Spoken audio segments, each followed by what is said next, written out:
अब वो सारे मतभेद खत्म हो गए क्योंकि मैं नॉमिनेशन के बाद भी यहाँ रुक के गया था और अभी भी आया हूँ तो कंटिन्यू हूँ यहाँ। अच्छा, लोकतंत्र के अंदर जो एमएलए चुना जाता है वो अपनी कॉन्स्टिट्यूंसी के वोटर का रिप्रेजेंटेटिव होता है, वहाँ के वादी का रिप्रेजेंटेटिव होता है। तो ये राजनीति है या लोकतंत्र में वो जी रहे हैं, डिक्टेटरशिप में जी रहे हैं। ऐसे बयान से उनको बचना चाहिए क्योंकि ये बेसिकली इन्होंने जो दिल्ली में किया है वो यहाँ भी रिपीट करना चाहते हैं। तो निश्चित रूप से ऐसी पोजीशन कांग्रेस के टाइम पे नहीं थी। लोग महसूस कर रहे हैं कि इनको राज चलाना आता ही नहीं है।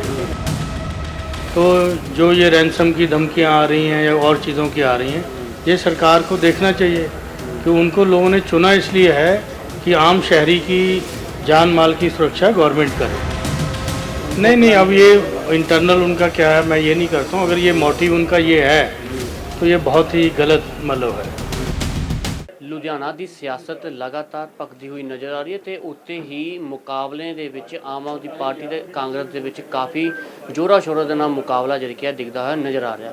ਮੇਰੇ ਨਾਲ ਇਸ ਵਕਤ ਮੈਂ ਲੋਕ ਸਭਾ ਦੇ member of parliament Kishori Lal Sharma ji ਨੇ ਅਮਲੇਠੀ ਤੋਂ ਨੇ। ਹਾਲਾਂਕਿ ਜੰਮਪਲ ਜਿਹੜੀ ਕਿ ਹੈ ਪੰਜਾਬ ਦੀ ਹੈ, ਹੁਸ਼ਿਆਰਪੁਰ ਤੋਂ ਬਿਲੋਂਗ ਕਰਦੇ ਨੇ। ਸਿਆਸਤ ਪੰਜਾਬ ਦੀ ਕਿਸ ਤਰ੍ਹਾਂ ਹੈ ਇਹਨਾਂ ਨੂੰ ਬਾਖੂਬੀ ਨਾਲ ਪਤਾ ਹੈ। ਗੱਲਬਾਤ ਕਰਾਂਗੇ ਇਹਨਾਂ ਨਾਲ ਅੱਜ। ਸਰ ਨਮਸਕਾਰ ਜੀ। ਸਰ ਕਿਸ ਤਰ੍ਹਾਂ ਦੇਖਦੇ ਹੋ ਜਿਮਨੀ ਚੋਣਾਂ ਨੂੰ, ਕਿਉਂਕਿ ਪੰਜਾਬ ਦੇ ਵਿੱਚ ਐਗਜ਼ਾਮਪਲ ਹੈ, ਤੁਸੀਂ ਪੰਜਾਬ ਦੇ ਵਿੱਚ 1983 ਦੇ ਵਿੱਚ ਰਾਜੀਵ ਗਾਂਧੀ ਜੀ ਨੂੰ ਵੀ ਮਿਲੇ ਸੀਗੇ, ਮੁਲਾਕਾਤ ਕੀਤੀ ਸੀਗੀ ਹਰ ਇੱਕ। ਤੁਸੀਂ ਉਸ ਤੋਂ ਬਾਅਦ ਜਦੋਂ ਕਾਫੀ ਕਾਂਗਰਸ ਦੇ ਵਿੱਚ ਗਾਂਧੀ ਜੀ ਜਦੋਂ ਹੱਤਿਆ ਹੋਈ ਉਸ ਤੋਂ ਬਾਅਦ ਤੁਹਾਨੂੰ ਇੱਕ ਜ਼ਿੰਮੇਵਾਰੀ ਵੀ ਸੌਂਪੀ ਗਈ ਸੀ, ਹੈ ਨਾ। ਅਤੇ ਕਾਫੀ ਲੰਬੇ ਸਮੇਂ ਤੋਂ ਤੁਸੀਂ ਰਾਜਨੀਤੀ ਦੇ ਵਿਚਰਦੇ ਆ ਰਹੇ ਹੋ ਅਤੇ ਪੰਜਾਬ ਦੀ ਸਿਆਸਤ ਦੇ ਵਿੱਚ ਇੱਕ ਅਲੱਗ ਸਿਆਸਤ ਹੈ ਪੰਜਾਬ ਦੀ, ਉਸ ਚੀਜ਼ ਨੂੰ ਤੁਸੀਂ ਕਿਸ ਤਰ੍ਹਾਂ ਦੇਖਦੇ ਹੋ? ਅਤੇ ਹੁਣ ਜਿਮਨੀ ਚੋਣਾਂ ਦਾ ਅਖਾੜਾ ਲਗਾਤਾਰ ਇਸ ਵਿੱਚ ਤੁਸੀਂ ਅੱਜ ਆਏ ਜੀ। ਮੈਂ ਇੱਥੇ ਭਾਰਤ ਭੂਸ਼ਣ ਆਸ਼ੂ ਜੀ ਦੇ ਪ੍ਰਚਾਰ 'ਚ ਮੈਂ ਇੱਥੇ ਆਇਆ। ਅਦਰਵਾਈਜ਼ ਮੈਂ ਤਾਂ ਪੰਜਾਬ ਦਾ ਹੀ ਰਹਿਣ ਵਾਲਾ, ਲੁਧਿਆਣੇ ਦਾ ਹੀ ਰਹਿਣ ਵਾਲਾ ਕਿ ਮੈਂ ਪੜ੍ਹਿਆ ਵੀ ਇੱਥੇ SDP ਸਕੂਲ ਸੀਗਾ ਔਰ ਮੇਰੀ ਗ੍ਰੈਜੂਏਸ਼ਨ ਵੀ ਆਰੀਆ ਕਾਲਜ ਤੋਂ ਹੋਈ ਹੈ। ਤਾਂ ਇਸ ਕਰਕੇ ਮੇਰੇ ਲਈ ਨਵਾਂ ਇਲਾਕਾ ਨਹੀਂ ਹੈ, ਠੀਕ ਹੈ। ਇਸ ਕਰਕੇ ਮੈਂ ਉਹਨਾਂ ਦੀ ਮਦਦ ਲਈ ਇੱਥੇ ਪਹੁੰਚਿਆ ਔਰ ਮੇਰੇ ਨਾਲ ਮੇਰੀ ਟੀਮ ਵੀ ਆਈ ਹੈ ਤੇ ਜਿਹੜੀ ਸਾਰੀ ਇੱਥੇ ਵਰਕ ਕਰ ਰਹੀ, ਕਿਉਂਕਿ ਸਾਡੇ ਬਹੁਤ ਸਾਰੇ ਲੋਕ ਜਿਹੜੇ ਅਮੇਠੀ, ਰਾਏਬਰੇਲੀ, ਪ੍ਰਤਾਪਗੜ੍ਹ, ਸੁਲਤਾਨਪੁਰ ਦੇ ਲੋਕ ਇੱਥੇ ਵਸਨੀਕ ਹੈ ਇੱਥੇ ਦੇ।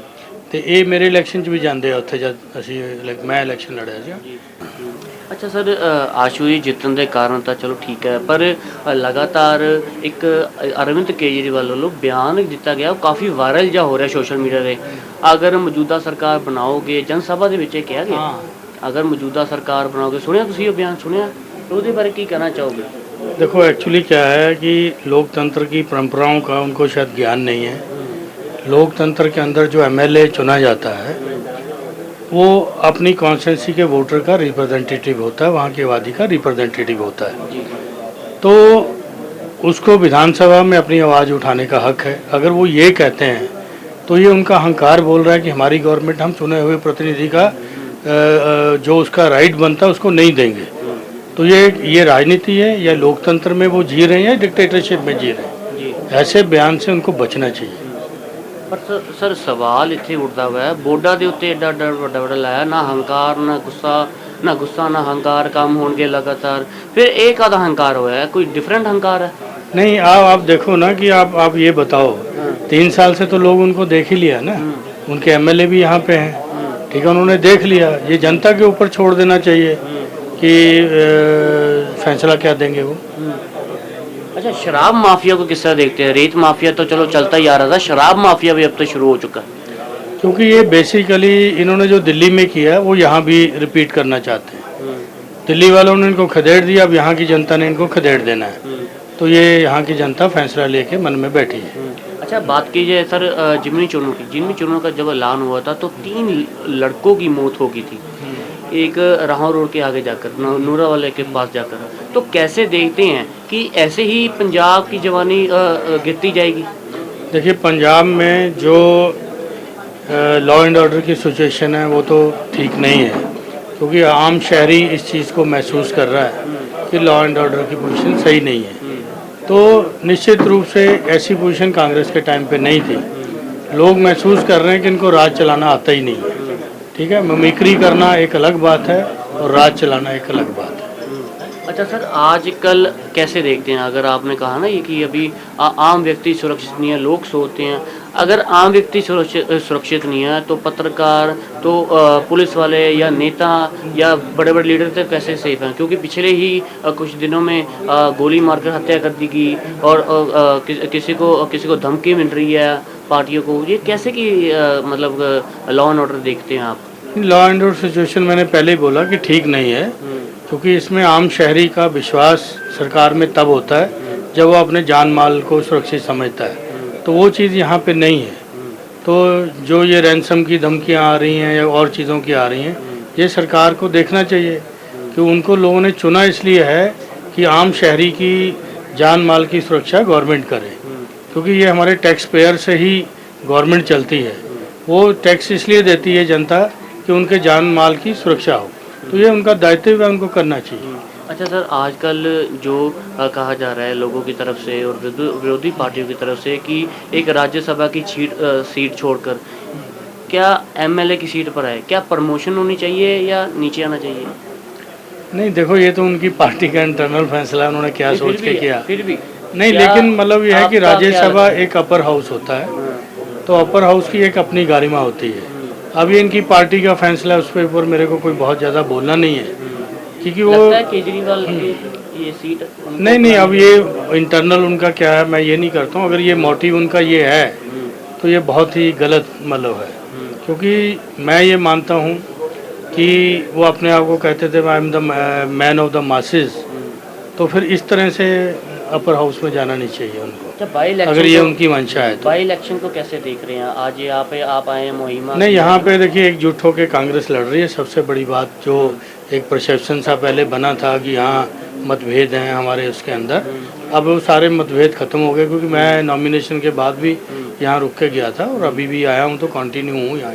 अच्छा, कहा जा रहा है पिछले ही डायरेक्टर थे महिला कोई, उन्होंने कांग्रेस छोड़ी, हमने उनसे कारण पूछा क्या मतलब है, मतलब क्या कारण है कांग्रेस छोड़ने का, उन्होंने एक ही शब्द कहा, ग्रुपिज्म बहुत है वहाँ पे, गुटबाजी बहुत है, कोई किसी ग्रुप में चल रहा है, कोई किसी ग्रुप में चल रहा है। क्या है सर इसका पीछे का क्या कि ग्रुपिज्म अपनी जगह पे, जब परिवार पे संकट आता है तो कांग्रेस एक नज़र आती है, और जहाँ पे लुधियाना में जो नज़र आ रही है, मैं कांग्रेस को एकजुट होके यहाँ पे लड़ता हुआ देख रहा हूँ। अच्छा सर, जब से जिमनी चौन का ये दफ्तर बना है, तो चलो नामजदगी में तो राजा वड़िंग देखे, चन्नी जी तो साथ में ही है, राजा वड़िंग देखे, प्रताप बाजवा नहीं अभी तक आए, ना दिख रहे हैं। वैसे तो कह रहे कि हम कांग्रेस पार्टी के एलओपी हैं, एलओसी हैं, है ना, सबको यहाँ पे एकजुट है हम कांग्रेस, को नहीं दिखाई दे रहे यहाँ पे। प्रश्न बहुत कल मेरे से इसका रिप्लाई ले लीजिए, क्योंकि मैं अभी आया हूँ यहाँ पे, तो जब नॉमिनेशन था तो तब शायद वो विदेश में थे, जैसा मेरे को बताया गया।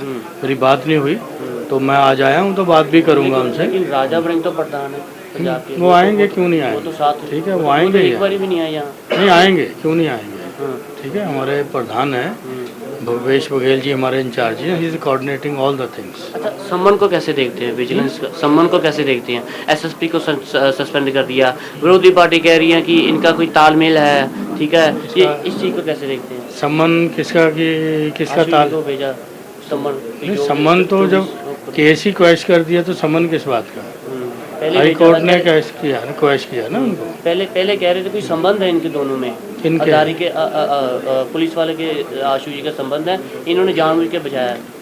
नहीं तो मतलब ये गवर्नमेंट को इन्वेस्टिगेट करने का विषय है ना ये तो अगर उनके संबंध हैं तो यहाँ पे क्यों उन्होंने लगाया हुआ है? कहते हैं हमारी छवि खराब करने के लिए भेजा। अब पता नहीं क्या, ये तो इसका मतलब मिसलीड है ये तो, कि अगर उनको गवर्नमेंट को ये नहीं पता है चीज़ों का तो फिर क्या वो उनको पता है, ठीक है। डीएसपी के कर एसएसपी को सस्पेंड किया, कैसे किया? तो मैं एक्चुअली इस चीज़ से अवेयर नहीं हूँ, मैं थोड़ा, क्योंकि आशु जी की पत्नी ने इसका अच्छे से जवाब दिया है, ठीक है, तो मैं अभी अवेयर नहीं हूँ, कि मैं आज ही आया हूँ यहाँ, रात आया था यहाँ, तो अभी मैं कल पूछेंगे तो मैं इसका रिप्लाई भी करूँगा। चलो, कैसे देखते हैं हम सियासी अखाड़े को? सियासी अखाड़े हम जीत रहे हैं, पूरा जोर है, पूरा वर्कर लगा हुआ है, वर्कर के दम पे जीतना है हमने, लीडर के दम पे नहीं, वर्कर के दम पे। वर्कर जब लग जाता है तो सारे लीडर भी ऑटोमेटिक लग जाते हैं। अब वर्कर के प्रेशर में सारे लीडर हमारे यहाँ पे लगे हुए हैं। ठीक है, धन्यवाद। बिल्कुल किशोरी लाल जी ने गलबात की, लोक सभा के मैंबर ऑफ पार्लीमेंट मलेठी के MP ने ਤੇ ਅੱਜ तमाम ਉਹਨਾਂ ਦੇ ਵਰਕਰ ਨਾਲ ਉਹਨਾਂ ਦੀ ਪੂਰੀ ਟੀਮ ਇੱਥੇ ਆਈ ਆ ਆਸ਼ੂ ਦੀ ਦੇ ਵਿੱਚ ਨਾਲ ਹੱਕ ਦੇ ਵਿੱਚ ਤੇ ਸਿਆਸੀ ਅਖਾੜਾ ਲਗਾਤਾਰ ਭਖਦਾ ਹੋਇਆ ਵੀ ਨਜ਼ਰ ਜ਼ਰੂਰ ਆ ਰਿਹਾ। 23 ਜੂਨ ਨੂੰ ਦੇਖਣਾ ਹੋਏਗਾ ਕਿਸ ਦੀ ਕਿਸਮਤ ਖੁੱਲਦੀ ਹੈ। ਜੁੜੇ ਲੁਧਿਆਣਾ ਲਾਈਵ ਦੇ ਨਾਲ ਦੀਪਕ ਕੁਮਾਰ ਦਾ ਯੂਮ ਰਿਪੋਰਟ। ਧੰਨਵਾਦ।